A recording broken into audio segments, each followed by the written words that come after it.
Hola, buenas tardes. Mi nombre es Axel Elías López Soto, estudiante del séptimo semestre de la Facultad de Ciencias Químicas de la Universidad Juárez del estado de Durango, y les presentaré hoy el tema de agentes químicos reconocidos como teratógenos y embriotóxicos. Primero que nada hay que comenzar mencionando que un teratógeno es cualquier agente que actúa alterando irreversiblemente el crecimiento, la estructura o función del embrión en desarrollo. No todos los agentes son iguales ni actúan de manera idéntica. Los agentes teratogénicos pueden ser agrupados dentro de 4 grandes categorías. En la primera se encuentran los agentes biológicos, los cuales incluyen un cierto número de virus, bacterias, parásitos que provocan anomalías congénitas.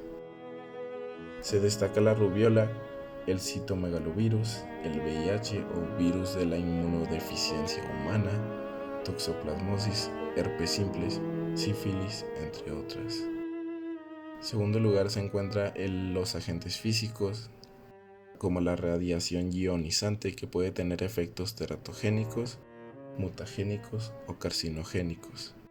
Los factores mecánicos y aumento excesivo de la temperatura o hipertermia. En tercer lugar se encuentran los agentes químicos, medicamentos y otras sustancias como el ácido valproico, el alcohol, el misoprostol, la talidomida y otras que veremos más tarde en esta presentación. En cuarto lugar se encuentra el metabolismo maternal o las enfermedades que son maternas. Entre las más comunes se encuentran la diabetes mellitus y la epilepsia, entre otras. El día de hoy nos centraremos en los teratógenos, que son considerados agentes químicos. En su mayoría van a ser los medicamentos. Los mecanismos de lesión embriofetal son múltiples, tales como la acción que puede producir sobre el material hereditario, las alteraciones de crecimiento de los tejidos, la detección o la modificación de la morfogénesis normal y destrucción celular. Por su parte, la variabilidad en la expresión potencial teratogénico de un medicamento depende de los factores, tales como son la dosis consumida, el periodo de embarazo en el que se administró, la interacción con otros factores ambientales y también la susceptibilidad individual de la madre y el feto. Como resulta lógico, cuanto más inmaduro es el producto de la concepción, más sensible resulta a los posibles agentes nocivos. Además del agente en sí, interesa en el momento de la actuación de la noxa patogénica. Según se muestra en este esquema, queda bien establecido el momento de mayor vulnerabilidad para cada órgano o sistema de órganos. Las barras negras corresponden a los periodos de susceptibilidad en dependencia del calendario de morfogénesis por periodos de desarrollo y que corresponde a la fase de máxima intensidad en la síntesis de ADN en cada uno de estos órganos o sistemas. Observamos que en la primera y segunda semana de gestación, el embrión no es muy susceptible a verse afectado por daños teratógenos, sino hasta la tercera semana, donde entramos al tiempo crítico de la formación, donde pueden producirse anomalías morfológicas mayores, hasta la séptima semana, cuando ya todos los órganos se encuentran en formación, y durante la octava semana en adelante usualmente se desarrollan los defectos fisiológicos y anomalías morfológicas menores en presencia de teratógenos. Ahora pasemos a explicar un poco más a fondo los teratógenos químicos. Este tipo de teratógenos son compuestos químicos capaces de inducir mutaciones en el ácido desoxirribonucleico o el ADN, los cuales pueden alterar el apareamiento de bases cuando sustituyen a las purinas, a las pirimidinas, durante la replicación del ADN, y por ende estas producirán mutaciones puntuales. En este grupo se encuentran los medicamentos, las drogas, el alcohol y algunos químicos que se localizan naturalmente en el ambiente y pueden causar defectos congénitos. Este método de evaluación teratógena ya lleva mucho tiempo que no se utiliza, pero fue oficial, así que lo voy a mencionar. Es conocida como la FDA, o Food and Drug Administration. Dicha entidad se dedica a recopilar toda la información posible sobre cada sustancia química empleada como medicamento, y ella misma avala o prohíbe su uso. Según el riesgo de teratogenicidad de cada uno, la FDA les ha asignado una categoría denominada con las letras A, B, C, D o X. La tabla de esta diapositiva muestra la clasificación de los factores de riesgo.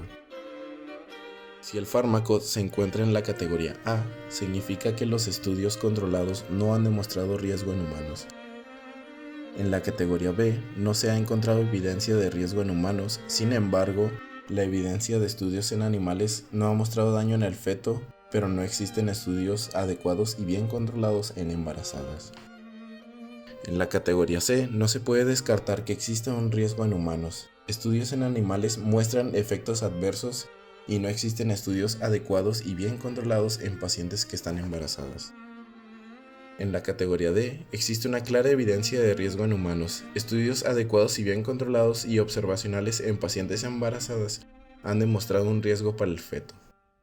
Sin embargo, a veces el tratamiento puede superar los riesgos potenciales de este. Y para finalizar, la categoría X están los fármacos contraindicados en pacientes embarazadas.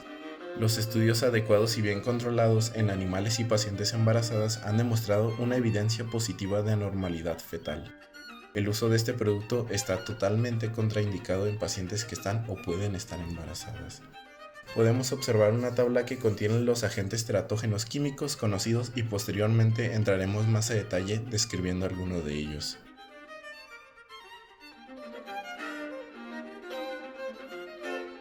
Comencemos con el enalapril, el captopril y lisinopril, los cuales se asocian con oligohidramnios, hipocalvaria, anuria, insuficiencia renal, persistencia del conducto arterioso, malformaciones obstructivas del arco aórtico y hasta la muerte. Estudios recientes muestran que incluso en el primer trimestre el feto tiene un mayor riesgo de malformaciones cardiovasculares, como la comunicación intraauricular, estenosis pulmonar, defectos auriculares y ventriculares, y del sistema nervioso central como lo son microfalia, anomalías oculares y espina bífida. Continuemos con la paroxetina, la uoxetina y la sertralina, las cuales se asocian con riesgos de defectos cardíacos, complicaciones neonatales transitorias como nerviosismo, insuficiencia respiratoria leve, taquipnea transitoria del recién nacido, llanto débil y tono pobre. Se encuentran los anticonvulsivos como el ácido valproico, la fenitoína, la carbamazepina y la motrigina. Estos se han demostrado que generan cardiopatías congénitas y alteraciones musculoesqueléticas graves. La fenitoína se asocia específicamente con defectos cardíacos congénitos y también paladar hendido. La warfarina, que es un teratógeno reconocido.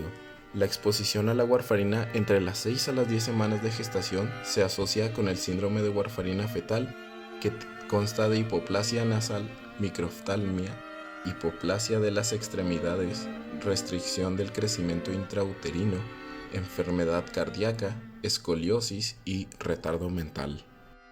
El metimazol, que induce el bocio fetal y creatinismo a una dosis dependiente. Se asocia además con ciertas anomalías como aplasia cutis, atresia esofágica y atresia de coanas.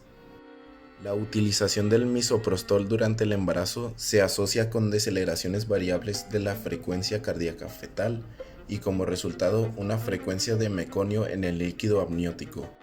Defectos craneales, anomalías de nervios craneales como el síndrome de Moebius, parálisis facial congénita, malformaciones faciales y defectos en las extremidades.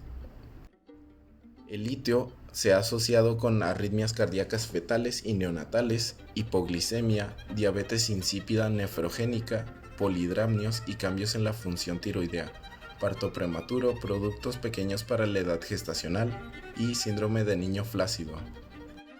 Y para terminar, la ingesta de alcohol en el embarazo puede producir síndrome alcohólico fetal, crecimiento intrauterino retardado, deficiencia mental, microcefalia, anomalías oculares, anomalías articulares, fisuras palpebrales cortas, además de alteraciones cognitivas y neuroconductuales. Bueno, eso ha sido todo de mi parte. Espero que hayan aprendido algo y que les haya gustado mi presentación. Muchas gracias.